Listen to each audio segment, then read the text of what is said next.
কাগজে লিখো না নাম ছিঁড়ে যাবে, পাথরে লিখো না নাম ক্ষয়ে যাবে, হৃদয়ে লিখো গো নাম সে নাম রয়ে যাবে। অথচ জুমার দিনে একটু ভালো পোশাক, একটু আতর মেখে সাবান দিয়ে গোসল করে, প্রয়োজন না থাকলেও জুমার দিনে ফরজ গোসলের মতন গোসল করে মসজিদে আসাটা সুন্নাত। বিপদে আপদে সুখে সর্বক্ষণ ধৈর্য ধারণ করা। সাহাবারা বলেছেন আমরা এটা করি। একজন আনসারী সাহাবা, তিনি অজু করেছেন, বাম হাতে জুতো দুটো আছেন, বাম হাতের জুতো ধরে আছেন, অজুর পানিটা তার দাড়ি দিয়ে টপ টপ করে পড়ছে, হাত থেকেও টপ টপ করে পড়ছে, সেই অবস্থাতেই উনি হেঁটে আসছেন। সমস্ত সাহাবার নজর সেদিকে। আসসালামু আলাইকুম। আউযু বিল্লাহি মিনাশ শাইতানির রাজিম। বিসমিল্লাহির রহমানির রহিম। সুবহানাকা লা ইলমা লানা ইল্লা মা আল্লামতানা ইন্নাকা আনতাল আলিমুল হাকিম। বিসমিল্লাহির রহমানির রহিম। রব্বি ইশরাহ লি সাদরি ওয়া ইয়াসসির লি আমরি ওয়াহলুল উকদাতান মিন লিসানি ইয়াফকাহু কাওলি।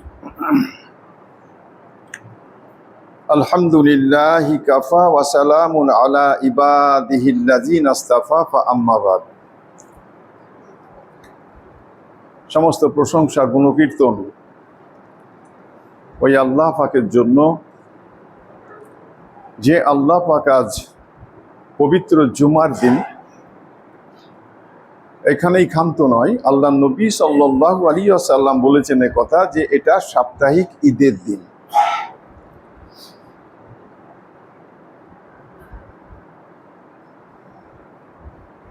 আমরা বছরে দুটো ঈদ যাপন করি, ঈদুল ফিতর, ঈদুল আজহা। সেখানে থাকে ওয়াজিব, আর জুমার বিষয়টা হচ্ছে ফরজ। সে কারণেই আল্লাহ নবী সাল্লাল্লাহু আলাইহি ওয়াসাল্লাম বলেছেন যে দুই ঈদের থেকেও জুম্মার মর্যাদাটা অনেক বেশি, অনেক উপরে।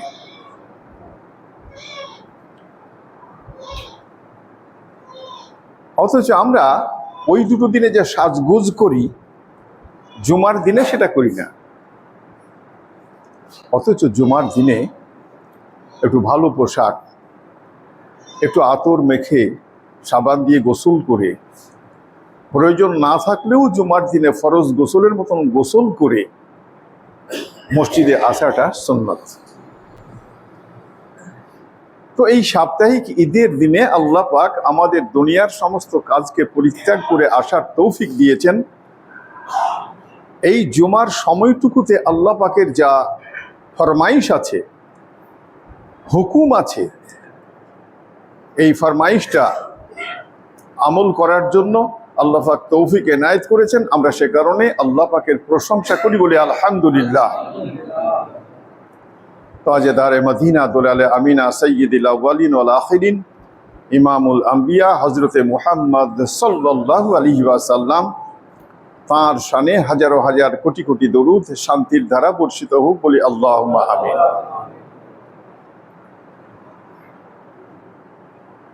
আল্লাহ পাক আমাদের যে বিষয়টা নিয়ে আলোচনা করার একটা সুযোগ দিয়েছেন, দুজুমা বলেছি, আজকে শেষ করে দিই ব্যাপারটা। কি বলেছিলেন? যে তোমরা মুসলমান না হয়ে মরো না। বিসমিল্লাহির রহমানির রহিম। ইয়া আইয়ুহাল্লাযিনা আমানু আমানুত্তাকুল্লাহা হাক্কা তুকাতিহি ওয়া লা তামুতুন্না ইল্লা ওয়া আনতুম মুসলিমুন। এইটারই ব্যাখ্যা হচ্ছিল। কেননা মুসলমান হয়ে না মরলে আসল যে গন্তব্যস্থল আল্লাহ পাক আমাদের জন্য যে তৈরি করে রেখেছেন, সেখানে যাওয়া যাবে না। সেখানে কি আছে? একটা আয়াত পড়ি, তারপরে কথাগুলো বলি। ফাকাদ কালা আল্লাহু কালামিহিল মাজিদ ওয়াল ফুরকানিল হামিদ। বিসমিল্লাহির রহমানির রহিম। ওয়াবাশশিরিল লাযিনা আমানু ওয়া আমিলুস সালিহাতি আন্না লাহুম জান্নাতিন তাজরি মিন তাহতিহাল আনহার কুল্লামা রুজিকু মিনহা মিন সামারাতির রিজকা কালু হাযা আল্লাযী রুজিকনা মিন ক্বাবলু ওয়া উতু বিহি মুতাসাবিহা ওয়া লাহুম ফিহা আজওয়াজুম মুতাহহারা ওয়া হুম ফিহা খালিদুন। জান্নাতের সুসংবাদ কি করে পৌঁছানো যায়, জান্নাতে খাদ্যের তালিকা কি আছে, এই আয়াতের মধ্যে ব্যাখ্যা আছে, বলছি পরে। আগে গত জুম্মাতে যেটা বলছিলাম যে খুব গুরুত্বপূর্ণ কথা আছে, কোনগুলো করলে আল্লাহ পাক গোনা মাফ করে দিন, আর কোনগুলো করলে গোনায় লিপ্ত করে দিন, কোনগুলো করলে আল্লাহ খুশি হন আর কোনগুলো করলে আল্লাহ অখুশি হন, এরই বিস্তারিত আলোচনা। একটা জায়গাতে এসেছে যে মানুষ মোহ, কোনো জিনিসের প্রতি একটা আকর্ষণ, ভালোবাসা, মহব্বত করা, মানুষ আমরা মোহকে কখনো প্রভু বানিয়ে ফেলি। যার সাথে যার মোহ থাকে, কেউ মানুষের সাথে মহব্বত করে মোহ, কেউ টাকা পয়সার সাথে মহব্বত করে মোহ, কেউ আল্লাহর সঙ্গে মহব্বত করে আল্লাহর মোহ। আল্লাহ পাক একটা জায়গাতে কোরআনের মধ্যে বলেছেন যে তোমরা কি ওই লোককে দেখো না যে মোহকে প্রভু বানিয়ে ফেলেছে, সে তার মোহকে আল্লাহ বানিয়ে ফেলেছে। আল্লাহ নবী সাল্লাল্লাহু আলাইহি ওয়াসাল্লাম এ কারণে বলেছেন যে তোমরা মোহকে বাদ দিয়ে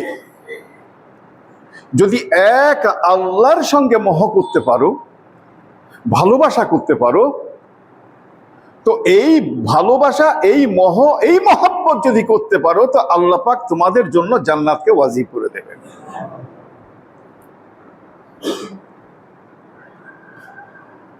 রাসূল সাল্লাল্লাহু আলাইহি ওয়াসাল্লাম আর একটা জায়গায় বলেছেন যে মানুষ যখন আল্লাহর সঙ্গে মহব্বত করে, তো আল্লাহর সঙ্গে মহব্বত হয়ে যখন তার যায়, তো সে তখন আল্লাহর সঙ্গে সাক্ষাৎ লাভের জন্য অত্যন্ত ব্যস্ততার মধ্যে পড়ে যায় যে আমি কি করে আমার প্রভুর সঙ্গে আমি মহব্বত করব, আমার ভালোবাসার সঙ্গে কি করে মহব্বত করব, পেরেশানির মধ্যে পড়ে যায়। কিন্তু পেরেশানির মধ্যে পড়লে কি হবে, ওখানে তো যাওয়া যাবে না। সেই কারণে যেহেতু যাওয়া যাবে না, তাই আল্লাহ নবী সাল্লাল্লাহু আলাইহি ওয়াসাল্লাম বলেছেন যে আল্লাহর সঙ্গে প্রেম করে, আল্লাহর সঙ্গে মহব্বত করে, আল্লাহর সঙ্গে যার মোহ আছে, এগুলো যদি আল্লাহর সঙ্গে থাকে তো কি হয়, দুনিয়াটা তার জন্য কারাগার হয়ে যায়। কারণ সে আর আল্লাহর সঙ্গে সাক্ষাৎ লাভের জন্য যেতে পারে না, রাস্তা খুঁজে পায় না। যখন তার কাছে মৃত্যু আসে, আর মৃত্যুর মাধ্যমেই সে আল্লাহর সন্নিকটে পৌঁছতে পারে।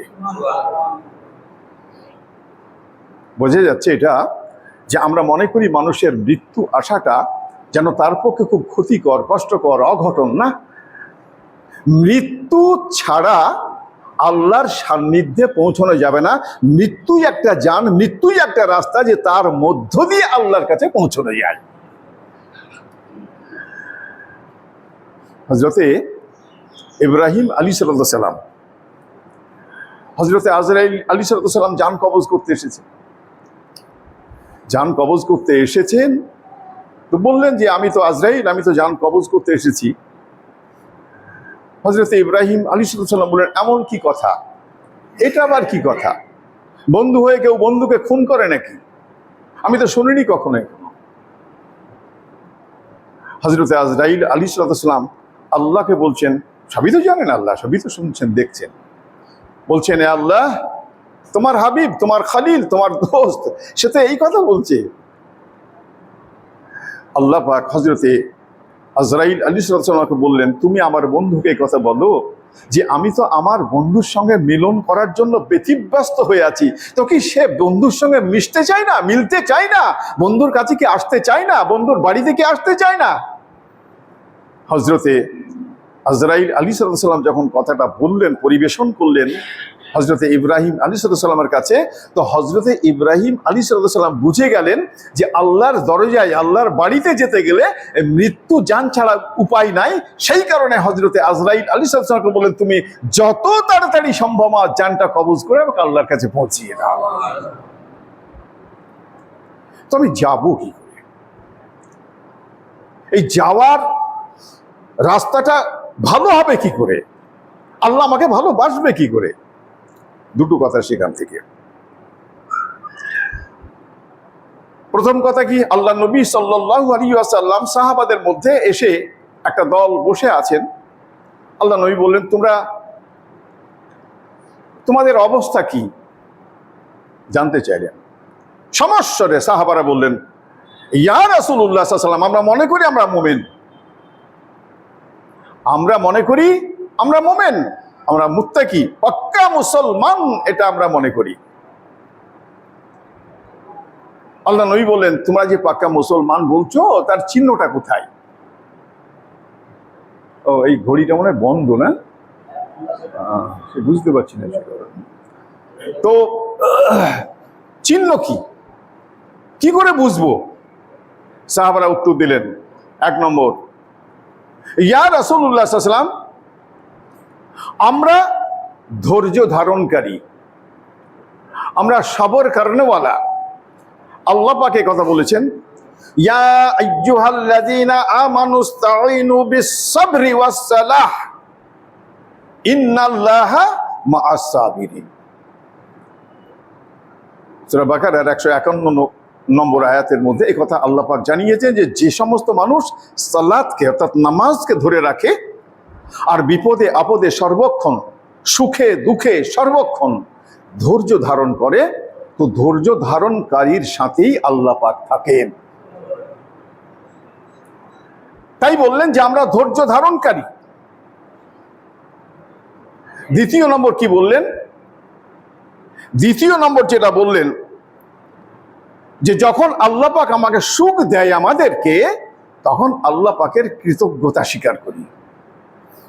মিলাই আমরা, সাহাবাদের জীবন কি ছিল, আমাদের জীবন কি ছিল, আমরা কি করি, তারা কি করে গেছেন।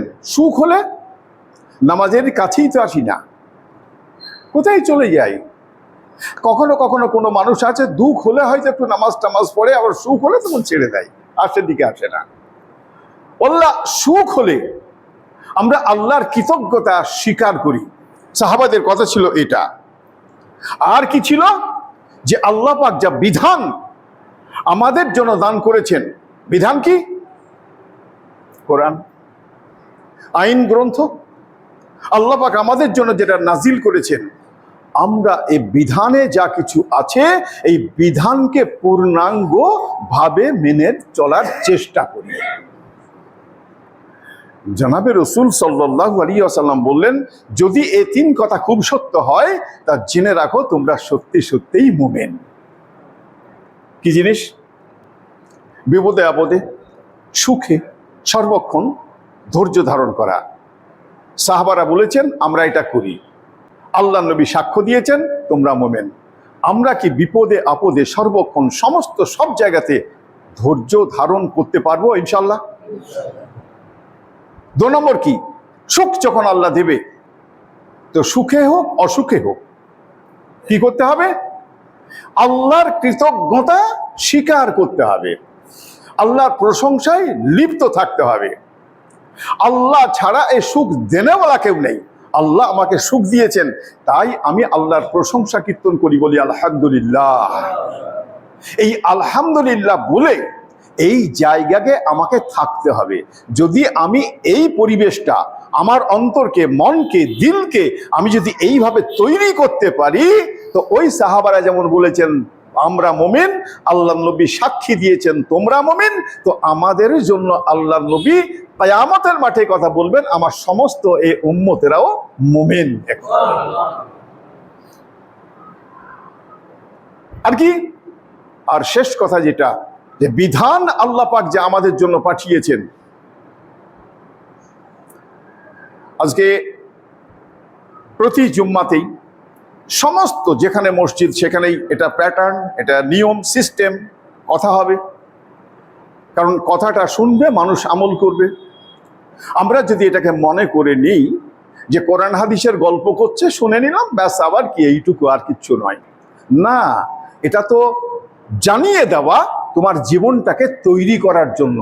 কাজে এই কথাটাকে শুনে নিয়ে জীবনটাকে তৈরি করার জন্য ওটাকে মনের মধ্যে গেঁথে নিতে হবে, তবেই মুমিন হওয়া যাবে। সেই কারণে শুধু শোনা নয়, গল্প শোনা নয়, আর একান দিয়ে শুনে একান দিয়ে বের করা নয়, একদম দিলের কানে, একদম দিলের সঙ্গে গেঁথে নেওয়া।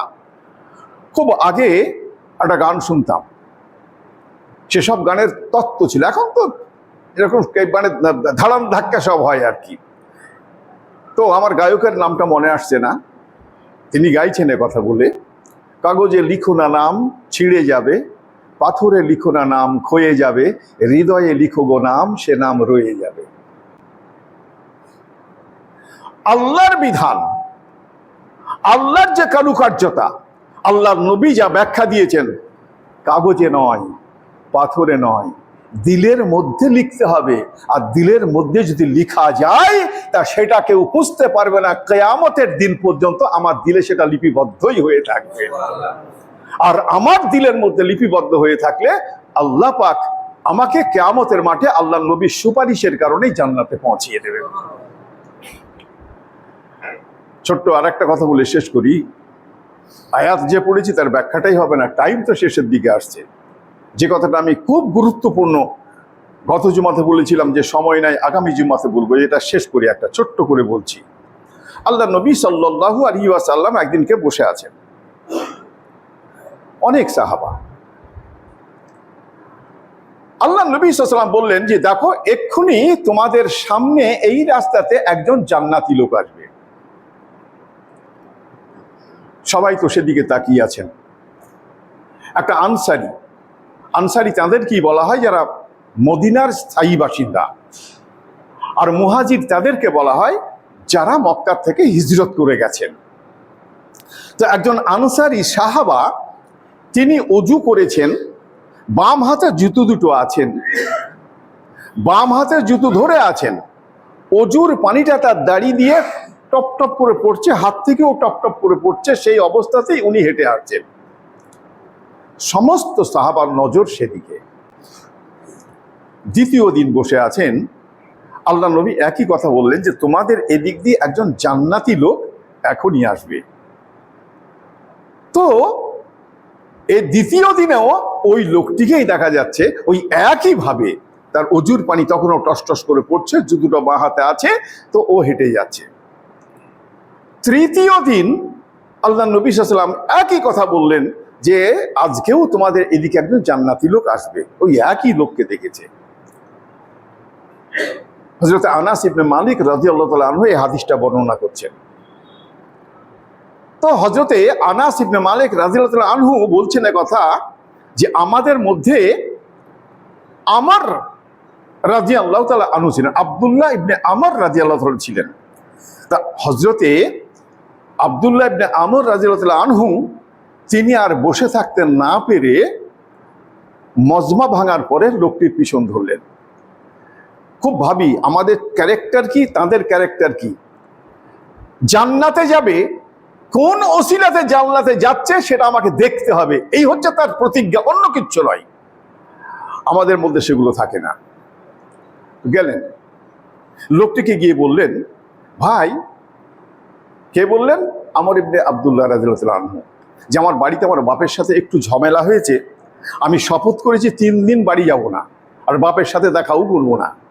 তো আপনি কি আপনার বাড়িতে আমাকে 3 দিন থাকতে দেবেন? লোকটি বললেন, হ্যাঁ, কেন থাকতে দেবো না, আসো, অসুবিধে কিছু নেই, তোমার ইচ্ছা হলে তুমি আসতেই পারো। চিন্তা তো তার অন্য জায়গাতে। তো ওই সাহাবার সাথে গেলেন হযরতে আমর, আব্দুল্লাহ ইবনে আমর। তো একই সাথে খাওয়া দাওয়া, একই সাথে শোয়া। ও তো সারা রাত জেগে আছে যে কি আমল করে রাতে আমি দেখব, ও তো ঘুমোচ্ছে না, ঘুমের ভান করে পড়ে আছে। লোকটি কিন্তু এশার নামাজ পড়ে শুয়ে গেলেন, তো একেবারে ফজরের সময় উঠলেন, শুধু একবার একাত ওকাত যখন করে তো আল্লাহ জিকির করে, আল্লাহু আকবার এইটাকু বলে, আর কিচ্ছু না। 3 দিন একই পরিস্থিতি। 3 দিন পরে লোকটিকে জিজ্ঞেস করছেন হজরতে আব্দুল্লাহ ইবনে আমর, যে ভাই আমার সাথে আমার বাপের কোনো ঝামেলা হয়নি, কোনো ঝগড়া হয়নি, আমি এসেছি তার পিছনে কারণ আছে। আমি 3 দিন বসে কথা শুনেছি আল্লাহ নবী সাল্লাল্লাহু আলাইহি ওয়াসাল্লামের মুখ থেকে যে এদিক দিয়ে একজন জান্নাতি ব্যক্তি আসছে, তো 3 দিনই আমরা সবাই আপনাকেই দেখেছি। তো আল্লাহ নবী সাল্লাল্লাহু আলাইহি ওয়াসাল্লামের মুখ দিয়ে যখন আপনি জান্নাতি কথাটা বেরিয়ে গেছেন, এ কথা মিথ্যা নয়, আপনি নিখাত জান্নাতি। তো আপনি কোন আমলের বদৌলতে আপনি জান্নাতি হলেন এইটা আমার জানার বিষয়। কিন্তু আমি তো 3 রাত দেখলাম, সেরকম তো কোনো আমল আপনার দেখলাম না। কাজেই আপনি কি এমন আমল আছে যে আমলের বদৌলতে জানাবে রাসূল সাল্লাল্লাহু আলাইহি ওয়াসাল্লাম আপনাকে জান্নাতি বলে দুনিয়াতেই জাহির করে দিলেন, সার্টিফিকেট দিয়ে দিলেন, বলে দিলেন, আমাকে সেই আমলটা শিখিয়ে দিতে হবে। লোকটি বললেন, যা ভাই তুমি দেখলে এই তো আমার আমল, আমার তো নতুনত্ব আমলের মধ্যে কিছু নাই, আমি গোপনে কিছু করছি না, সবই তো সব ঠিক, যা তুমি দেখেছো এর বেশি কিছু নাই। খুব মনক্ষুণ্ণ হয়ে গেলেন হযরতে আমর ইবনে আব্দুল ইবনে আমর। ও চলে আসছে মন মরার মতন, কিরে কি কিছুই বুঝতে পারলাম না। লোকটি ডাকলেন, এ ভাই শোনো, আব্দুল ইবনে আমর তুমি শোনো, তুমি যে আমল দেখেছো এই আমলের বেশি আমার কাছে কিছু আমল নেই, আমি এই আমলই করি, কিন্তু একটা জিনিস আমার মধ্যে আছে, সেইটা কি, যে আমার কোনো মুসলমান সম্বন্ধে আমার মনের মধ্যে আমি কোনো কুটিলতা রাখি না। খুব ভালো করে বুঝিয়ে কথাটা, আমাদের ক্যারেক্টার কি, তাদের কি ক্যারেক্টার। একজন মুসলমান সে যখন কালেমা পড়ে মুসলমান হয়েছে, আল্লাহ নবীকে নবী বলে স্বীকার করেছে, আল্লাহকে আল্লাহ বলে স্বীকার করেছে, আর বিধানকে যখন সে মেনে নিয়েছে, এই মান্যমালা বিধান মান্যমালা লোকটির প্রতি সে যখন মুসলমান, তার প্রতি আমার কোনো কুটিলতা কখনো থাকে না, আর ভবিষ্যতেও কখনো থাকবে না। নাম্বার 2 হচ্ছে যে কোনো মুসলমানকে আল্লাহ পাক যদি কোনো নিয়ামত দান করেন, চাই সে ইলমের জ্ঞান হতে পারে, কোরআনের জ্ঞান হতে পারে, হাদিসের জ্ঞান হতে পারে, টাকা হতে পারে, পয়সা হতে পারে, জমি হতে পারে, বাড়ি হতে পারে, গাড়ি হতে পারে, আল্লাহ পাক যদি কোনো মুসলমানকে কোনো নিয়ামত দেয়, তো সেই নিয়ামতের জন্য আমি সেই মুসলমানের কখনো হিংসে করি না। হযরতে আব্দুল ইবনে আমর বললেন যে আল্লাহ নবী খুব ঠিক কথা বলেছেন, আপনার মধ্যে যখন এই দুটো আমল আপনি জাগ্রত রাখতে পেরেছেন, তো আপনি নিঃসন্দেহে জান্নাতি। আমরা এই দুটো আমল, কোনো মুসলমানকে কুটিলতার নজরে, খারাপ নজরে আমরা দেখব না কখনো। কোনো মুসলমানের কোনো গাড়ি বাড়ি, তার ইলম, তার জ্ঞান, এই সমস্ত যাই নিয়ামত আল্লাহ দিক না কেন, আমরা হিংসা কখনো করব না ইনশাআল্লাহ। যদি আমরা এই দুটোকে আমার দেহের মধ্যে পোষণ করে রাখতে পারি, তো না জানি আল্লাহ পাক আমাকে জান্নাতে পৌঁছে দেবে। আল্লাহ পাক আমাদের সকলকে আমল করার তৌফিক দান করুন। আল্লাহুম্মা আমিন। ওয়া আখিরু দাওয়ানা আনিল হামদুলিল্লাহি রাব্বিল